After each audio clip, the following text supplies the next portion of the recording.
Já chamaram ela de a primeira-dama das letras americanas.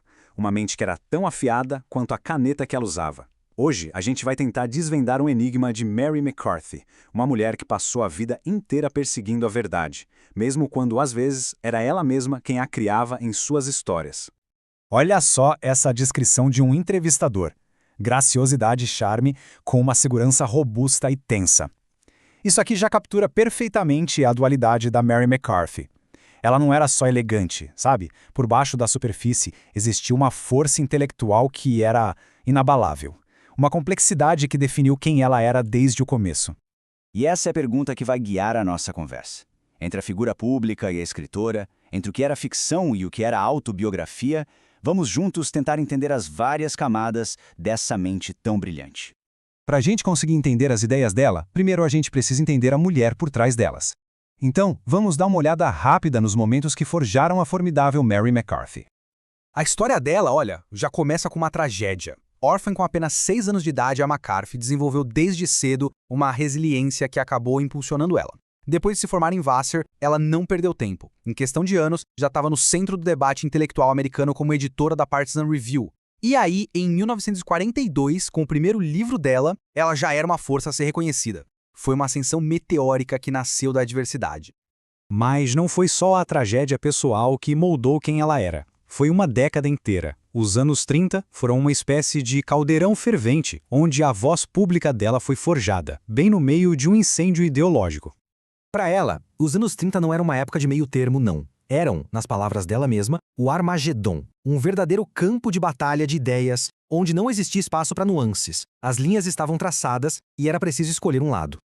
Ela descreveu essa época como um estado de beligerância incessante. A identidade de alguém não era uma coisa pessoal, era política. Era definida pelo lado que a pessoa escolhia no grande debate da época. E o mais curioso é que a entrada dela nesse mundo todo aconteceu quase que por acaso.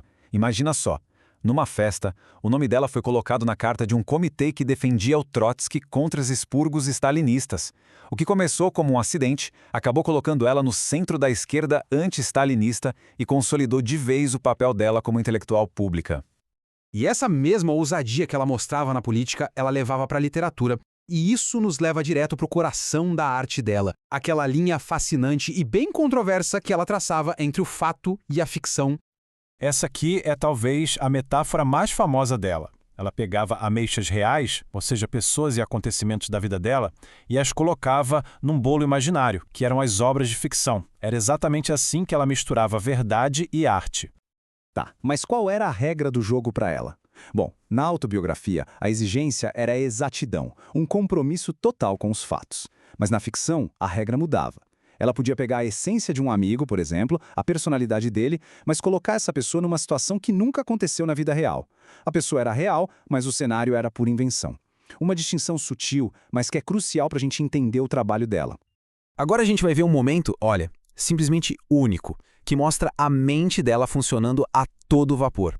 Durante a própria entrevista que serviu de base para essa nossa análise, a McCarthy desenvolveu uma teoria literária completamente nova, ali na hora. O mais fascinante é a espontaneidade da coisa toda. Ela não chegou com essa teoria pronta, não. Ela formulou a ideia ali, ao vivo. Foi um vislumbre raro de uma mente brilhante, criando o que ela acreditava ser uma nova lei para toda a ficção. A teoria dela começa com os personagens imortais. Pensa naqueles personagens coadjuvantes que são mais cômicos, ou aquele vizinho excêntrico de um romance. Não importa o que aconteça na história, eles continuam sempre os mesmos, meio que imunes ao drama. Eles têm, segundo ela, um poder de sobrevivência maravilhoso, e existem quase que fora do tempo da narrativa principal. Em total contraste, a gente tem os personagens mortais. Geralmente o herói ou a heroína da história. Eles se tornam vulneráveis, sujeitos ao destino, exatamente no momento em que tomam uma decisão crucial. É essa aposta real que tira eles de um círculo protegido e joga eles no fluxo do tempo e das consequências da vida real. E assim como seus personagens mortais, a própria McCarthy também fez uma aposta na vida dela. Ela começou a se afastar da ficção, buscando uma forma mais direta de se expressar. E isso nos leva ao capítulo final da jornada dela, a busca pela verdade na sua forma mais pura. Quando ela começou a escrever livros de não ficção, ela sentiu uma libertação imensa. Pela primeira vez, ela podia falar com a sua própria voz, sem o que ela mesma chamava de mascarada de uma narradora de ficção. Era uma forma de se comunicar que era mais direta e, para ela, muito mais livre.